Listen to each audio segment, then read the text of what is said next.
Imagine por um instante que tudo o que você aprendeu sobre espiritualidade, sobre a jornada da alma e até mesmo sobre a ideia de evolução pessoal não passa de uma narrativa cuidadosamente construída para mantê-lo preso em um ciclo sem fim. Há 2000 anos, informações essenciais foram ocultadas, e hoje vamos desvendar o que realmente acontece quando você acredita estar progredindo. A verdade é que você não está evoluindo, está sendo reciclado. Existe um mecanismo cósmico de aprisionamento, operado por forças que os antigos gnósticos chamavam de arcontes, e aquele conceito bonito de conexão com o divino, a chamada monada, na realidade é o sistema de captura mais engenhoso já criado. Jesus não veio ao mundo para ensinar amor incondicional. Ele veio para mostrar como escapar dessa armadilha espiritual. E o que fizeram com suas palavras? Reescreveram cada uma delas para que você jamais descobrisse a verdade. Antes de descartar essa ideia como mais uma teoria conspiratória, me dê apenas 3 minutos. 3 minutos para apresentar provas que vão abalar sua percepção da realidade. No final, você terá duas opções: continuar acreditando na mentira confortável ou despertar para o fato de que sua alma tem sido explorada como uma fonte de energia em incontáveis eras. Vamos começar pelo princípio. Quem são os arcontes? Os textos gnósticos de Nag Hammadi, encontrados no Egito em 1945, descrevem com precisão cirúrgica uma hierarquia de seres não físicos que governam a realidade material. Não se trata de demônios nem de metáforas, mas de inteligências parasitárias que se alimentam da energia emocional humana. O Apocalipse de João, um texto gnóstico excluído da Bíblia oficial, retrata o arconte-chefe como o deus da mentira, o falso criador, o demiurgo, que se apresenta como o único Deus e moldou o mundo material como uma prisão para aprisionar centelhas divinas, as almas humanas, em ciclos intermináveis de reencarnação. E aqui está o ponto crucial que eles não querem que você saiba: a reencarnação não é um processo de evolução espiritual, mas sim um sistema de reciclagem de consciência. É como uma fazenda cósmica, onde você nasce, sofre, acumula traumas, morre e, no momento da morte, os arcontes aparecem disfarçados de anjos, mestres ascensionados ou entes queridos falecidos, convencendo-o a retornar. Volte para aprender mais lições, dizem. Pague seu karma, evolua um pouco mais. Mas observe os números, observe a humanidade. Com 8 bilhões de pessoas no planeta, o sofrimento só aumenta. Guerras não cessam, a fome persiste, as doenças se multiplicam. Se a reencarnação fosse realmente evolução, onde estão os resultados? A realidade é que a reencarnação é um sistema de colheita. Cada vida gera emoções, medo, raiva, tristeza, desespero, até mesmo o amor apaixonado. Tudo isso é energia, e energia é alimento para entidades que não conseguem produzir suas próprias emoções. Os arcontes não possuem centelha divina. São criações do demiurgo, inteligências artificiais cósmicas programadas para uma única função: manter as almas humanas presas no ciclo de nascimento e morte. O portal da monada é a peça-chave desse mecanismo. Durante séculos, ensinaram que a monada é sua essência superior, seu verdadeiro eu além da dualidade, a fonte da qual você emanou e para a qual deve retornar após múltiplas encarnações. Religiões, ensinamentos esotéricos e até correntes espiritualistas sérias repetem essa ideia: você é uma centelha da monada, projetada nos planos inferiores para ganhar experiência e, eventualmente, retornar completa, evoluída e iluminada.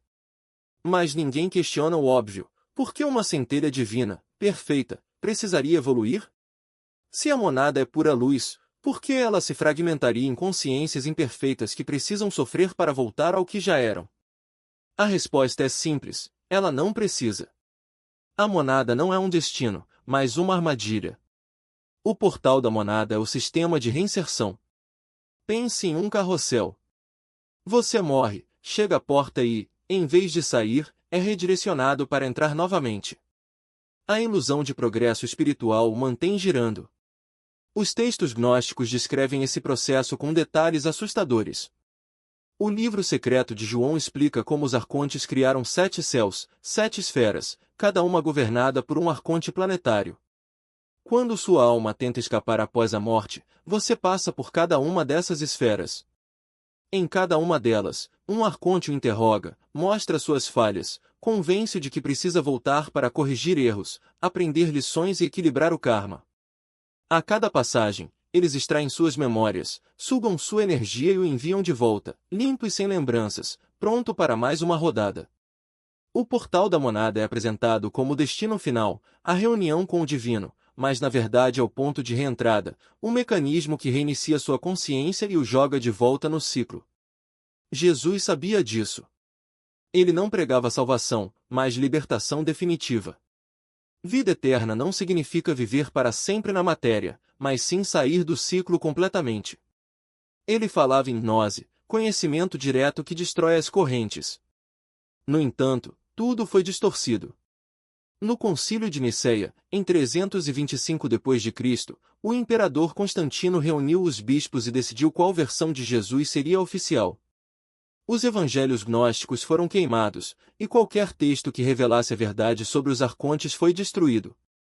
Por quê? Porque o conhecimento liberta, e a libertação acaba com a fazenda. Agora, você pode estar pensando que isso não passa de mitologia antiga, histórias de povos primitivos tentando explicar o inexplicável. Então, me explique uma coisa: por que experiências de quase morte descrevem consistentemente um túnel de luz? Por que milhões de pessoas relatam ver parentes falecidos chamando-as? Por que a sensação universal é de uma atração magnética e irresistível em direção à luz? Porque esse é o portal em ação, o mecanismo de captura operando. Pesquisas sobre experiências de quase morte mostram um padrão claro: túnel, luz, seres amorosos, revisão da vida e, por fim, a escolha de voltar ou seguir adiante. Mas quem programa essa escolha? Quem controla a narrativa dessa revisão? Os arcontes usam suas próprias memórias contra você. Eles mostram cada erro, cada arrependimento, cada oportunidade perdida e então oferecem uma solução: volte, corrija, aprenda, cresça. E você volta, cheio de boas intenções, determinado a fazer melhor dessa vez. Mas, ao reencarnar, sua memória é apagada. Você começa do zero, caindo nas mesmas armadilhas, repetindo os mesmos padrões. Porque o sistema foi projetado para a repetição, não para a libertação. Observe a indústria espiritual moderna. Quantos cursos prometem iluminação? Quantos mestres vendem ativações de DNA, limpezas kármicas, alinhamentos de chakras? Milhares. E o que muda? Nada. Porque tudo isso faz parte do sistema de controle. Eles o mantêm ocupado com hierarquias espirituais. Primeiro você limpa o karma, depois ativa a Merkaba, depois se conecta com seu eu superior, integra a alma gêmea, ascende para a quinta dimensão. Sempre mais um nível, sempre mais um curso, sempre mais um mestre, sempre mais uma vida. Até a linguagem usada revela o engano. Se alimentam de corpos, mas de crenças.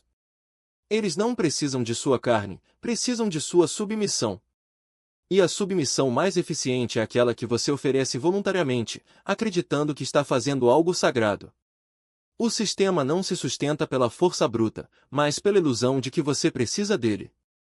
Por isso, os arcontes não aparecem como monstros de olhos vermelhos, eles se apresentam como anjos, guias, mestres ascensionados, seres de luz que prometem amor incondicional. Eles sabem que o medo paralisa, mas a esperança aprisiona.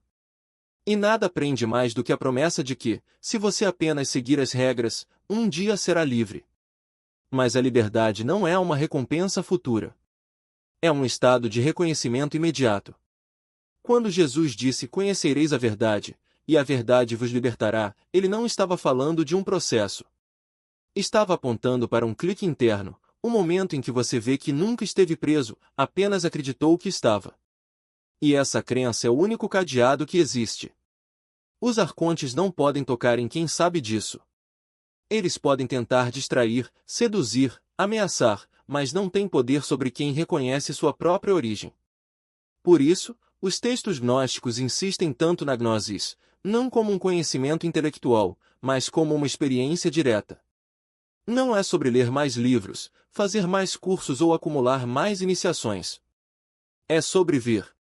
E ver não requer permissão. O problema é que o sistema foi projetado para manter você olhando para fora. Ele te diz que a iluminação está em algum lugar distante, em um templo no Himalaia, em uma dimensão superior, em uma vida futura. Enquanto você busca lá fora, não percebe que a chave está dentro de você, agora. E essa chave não é um segredo místico. É a simples recusa em acreditar nas mentiras que te contaram. Veja como o sistema opera, ele transforma sua própria natureza divina em algo que você precisa alcançar. Primeiro, dizem que você é um pecador. Depois, que precisa se purificar.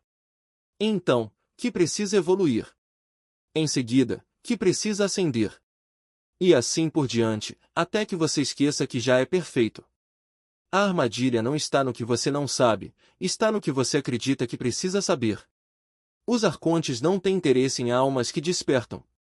Eles precisam de almas que acreditam que precisam despertar. Por isso, eles criaram um mercado espiritual infinito, retiros, canalizações, terapias de vidas passadas, ativações de DNA. Tudo isso é alimento para o sistema.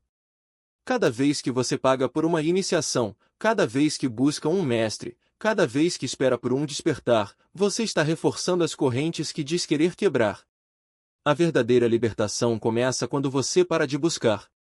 Quando você entende que não há nada a alcançar, porque você já é. Não há nada a purificar, porque você nunca esteve impuro. Não há nada a evoluir, porque você já é completo. O único trabalho é lembrar. E lembrar não é um processo, é um ato de coragem. Os arcontes sabem disso. Por isso, eles trabalham incansavelmente para manter você distraído. Eles te oferecem consolo quando você sofre, promessas quando você duvida, e hierarquias quando você questiona. Eles te dizem que a liberdade é difícil, que requer sacrifício, que exige tempo. Mas a liberdade não é difícil. É simples. A dificuldade está em acreditar que ela pode ser simples. Jesus não veio para fundar uma religião. Ele veio para destruir uma. Ele não ensinou rituais, dogmas ou intermediários. Ele ensinou gnosis, o conhecimento direto de que você é filho da luz, e que essa luz não pode ser aprisionada. Os arcontes o crucificaram porque sabiam que, se as pessoas entendessem suas palavras, o sistema desmoronaria. E ele ainda pode desmoronar. Cada vez que alguém reconhece sua própria divindade, uma peça do jogo se quebra. Cada vez que alguém recusa a reencarnação obrigatória, uma alma escapa. Cada vez que alguém olha para um mestre e vê apenas um homem, uma ilusão se desfaz. A pergunta não é se você pode ser livre. A pergunta é quando você vai parar de acreditar que não é. Porque os arcontes não têm poder sobre quem sabe a verdade. Eles só têm poder sobre quem a esqueceu. E esquecer é uma escolha. Assim como lembrar. E só tem domínio sobre quem aceita a ilusão como realidade. Se essas palavras romperam algo dentro de você, se a verdade vibrou em seu peito como um chamado, então não deixe que esse momento se perca no silêncio. Deixe sua marca. Escreva nos comentários, eu sou o soberano, 3 palavras que são uma declaração pública de que você enxergou além do véu. 3 palavras que anunciam ao mundo que você não será mais enganado. Compartilhe esse conhecimento. Não por vaidade, não por números, mas porque cada pessoa que desperta é um elo a menos na corrente que sustenta a mentira. Cada compartilhamento é um golpe na estrutura que nos mantém aprisionados. Inscreva-se, porque o que vem pela frente é ainda mais profundo. Vamos desmontar, peça por peça, cada pilar da matriz espiritual, até que não reste pedra sobre pedra. Até que a última mentira seja exposta e o último dogma desmorone. O chamado da monada não é um prêmio a ser alcançado, é uma armadilha disfarçada de destino. Você não foi feito para ser conduzido. Você foi feito para ser livre. E agora, você segura a chave. Jesus desse sistema não passa de um símbolo esvaziado, um ídolo de barro que só se sustenta enquanto você acredita nele. Os gnósticos já sabiam disso. E agora, você também sabe. As correntes não eram reais. Nunca foram. Você apenas acreditou que sim. E acreditar foi o suficiente para mantê-las no lugar. Mas a verdade é mais forte do que a fé na mentira. E a verdade é esta: você sempre foi livre. A única coisa que faltava era lembrar.